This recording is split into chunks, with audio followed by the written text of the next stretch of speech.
Hoje eu quero compartilhar com você sobre a mensagem no bico da pomba. Aleluia.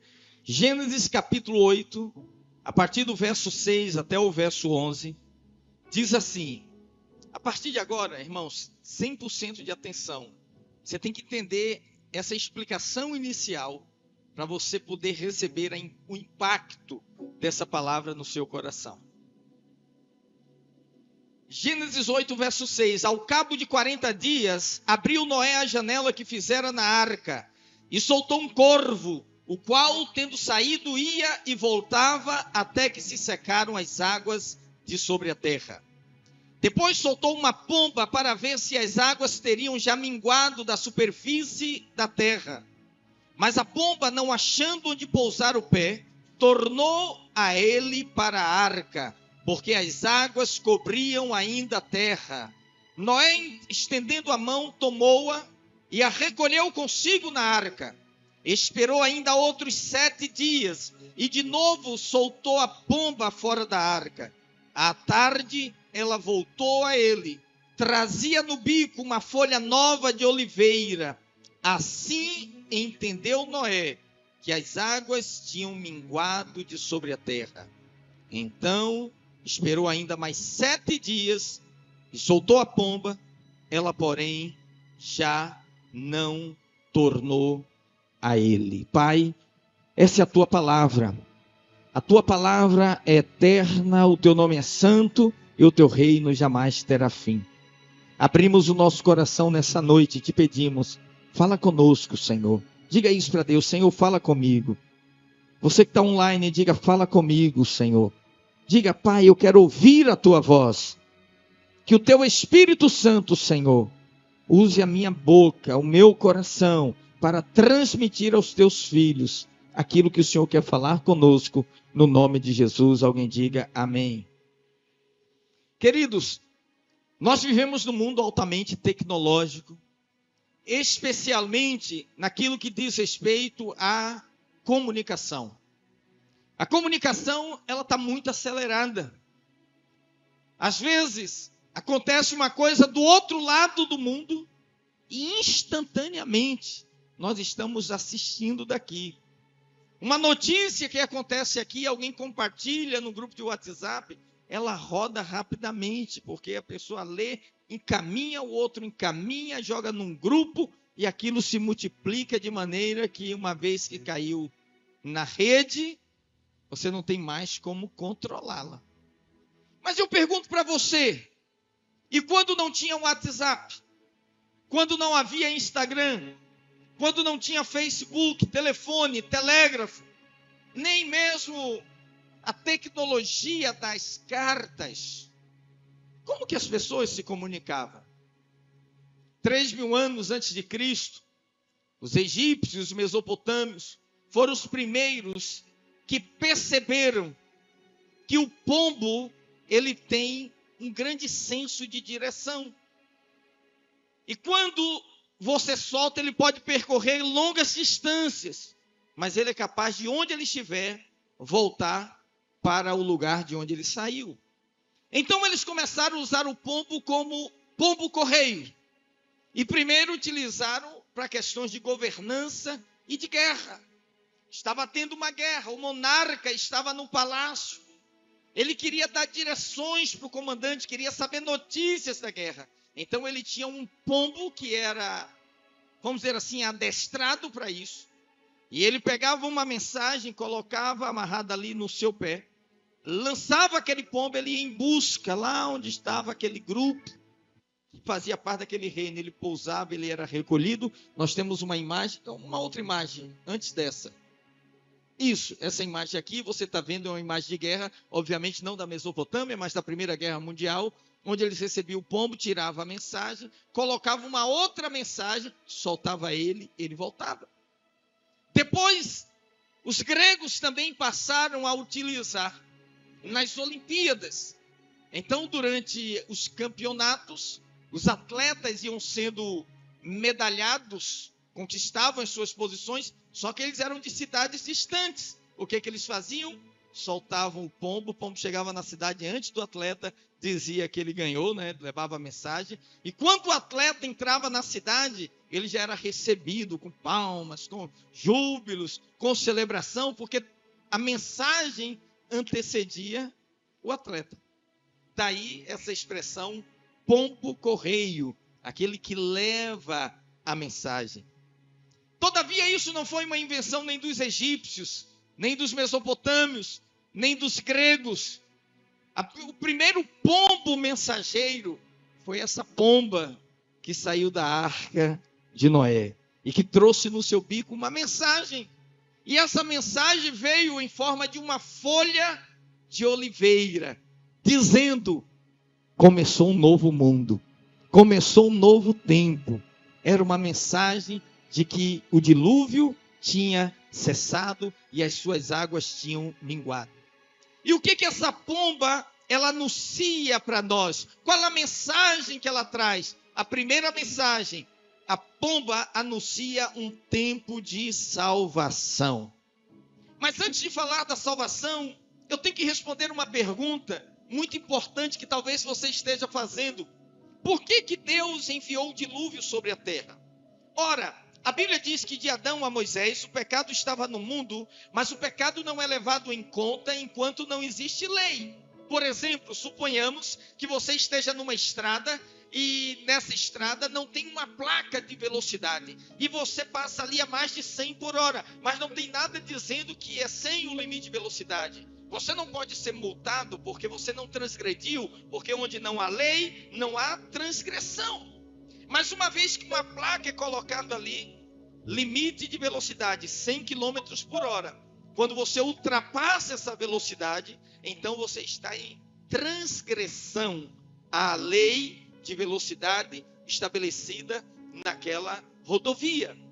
Por isso, Paulo, escrevendo aos Romanos, no capítulo 5, verso 13, ele diz: porque até o regime da lei havia pecado no mundo, mas o pecado não era levado em conta. Por quê? Porque quando não há lei, pecado não conta, não tem lei.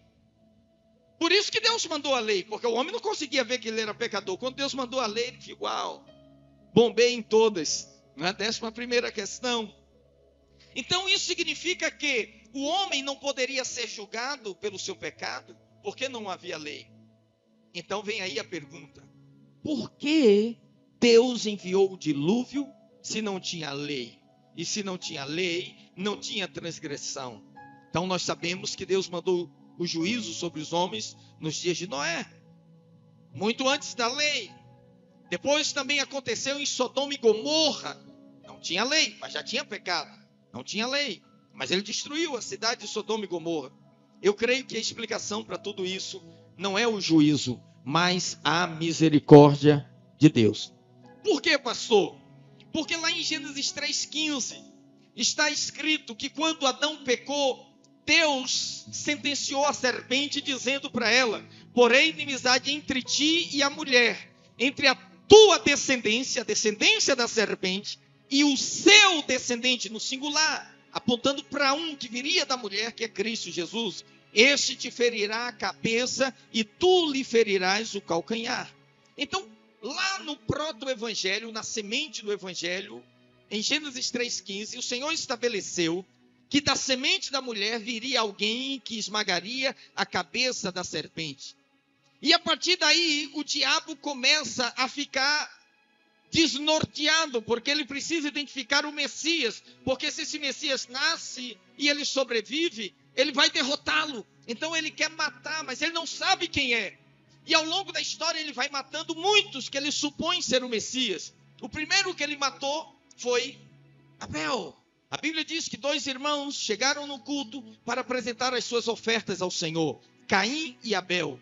E Deus se agradou da oferta de Abel, mas rejeitou a oferta de Caim. E o diabo está assistindo, e ele está dizendo: uau, por que Deus aceitou a oferta desse e rejeitou a daquele outro? Ele disse: esse é o Messias. Então ele colocou ódio no coração de Caim e o levantou contra o seu irmão, e assim ele o matou. E o diabo falou: uau, acabei com o Messias. Mas ele estava equivocado, ele não sabia se seria imediato, se levaria muito tempo. Então, Mais tarde, sabendo que o Messias viria da semente da mulher, o diabo tentou uma outra estratégia. Ele tentou, presta atenção agora, isso é muito importante. Marcelinho, faz um suspense aí, que isso é muito importante.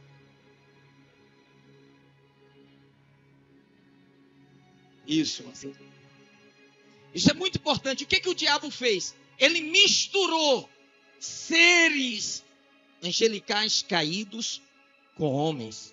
Lá em Gênesis capítulo 6, verso 1 e 2, a Bíblia diz assim: como foram multiplicando os homens na terra, e lhes nasceram filhas, filhas dos homens, mulheres.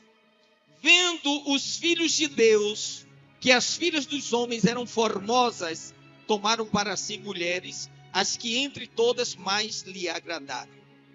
A interpretação de muitos pregadores é de que esses filhos de Deus são os homens do capítulo 5, os filhos dos homens descendentes de Caim. Mas, obviamente, que existe uma falha nessa interpretação, porque no Velho Testamento, o único que foi chamado de filho de Deus foi Adão. Nenhum homem no Velho Testamento é chamado de filho de Deus. Então, quem são esses filhos de Deus? Filhos de Deus é uma expressão utilizada no Antigo Testamento para anjos. E, nesse caso aqui, anjos caídos. Vocês lembram da pregação de Jó, quando a Bíblia diz assim: no dia em que os filhos de Deus se apresentaram diante do Senhor, veio Satanás no meio deles, a quem Deus lhe disse: viste meu servo Jó? Então era uma reunião onde anjos compareciam diante do Senhor, e a Bíblia chama de filhos de Deus. Dessa forma, esses filhos de Deus aqui eram anjos? Eram, mas anjos caídos. Pastor, como é que o senhor sabe disso? Porque em Gênesis 6, versos 4, diz assim: ora, naquele tempo havia gigantes na terra, e também depois, quando os filhos de Deus possuíram as filhas dos homens, as quais lhe deram filhos, estes foram valentes varões de renome na antiguidade. Essa tradução gigante, no hebraico a palavra é nefilins. Nefilins. O que significa nefilim? Significa cair, caídos, aquele que faz cair, desviado, perdido, o que produz perdição. Então todas essas são descrições de ações demoníacas. Então o que a Bíblia está dizendo? Que nos dias de Noé, seres angelicais caídos olharam para mulheres, acharam-nas formosas e se apossaram delas. E dessa relação nasceu um ser, preste atenção, bestial. Ele não era nem humano, nem era anjo, ele era um híbrido. Ele era uma coisa onde o Espírito de Deus não podia habitar sobre ele. O diabo estava usando uma estratégia para quê? Porque a promessa dizia que o Messias viria da semente da mulher. Mas se agora nós temos uma criatura que não é homem, não é 100% homem, então o Messias não pode vir. Veja que coisa. Olha aqui, o que está acontecendo aqui? A questão toda é a promessa do Messias. Muita gente resiste a essa interpretação porque pensa assim: mas como que anjos vão se relacionar com a mulher? Eu não tenho tempo de aprofundar nisso com você, mas acredito no que eu estou falando. Nas religiões de matrizes africanas existem muitos relacionamentos sexuais pervertidos que acontecem com pessoas possessas, com seus adoradores, e isso é desde o tempo de Corinto. Mas a gente sabe pela Bíblia que anjos podem tomar formas humanas. Lá em Hebreus capítulo 13, verso 2, diz assim: não negligencieis a hospitalidade, pois alguns praticando-a, sem saber, acolher o quê? Anjos. Anjos. Irmão, quando você descobrir isso, você vai implorar para ter uma célula na sua casa. Porque você sabe, no meio de tanta gente que entra na nossa casa, Deus envia anjos. Mas é anjos em forma de homens, você não sabe, ele diz: muitos, sem saber, hospedaram anjos. Mas eu vou te dar mais uma razão bíblica. Lá no livro de Judas, e Judas só tem um capítulo, a Bíblia diz que esses anjos caídos não respeitaram os limites dos seus corpos e possuíram mulheres.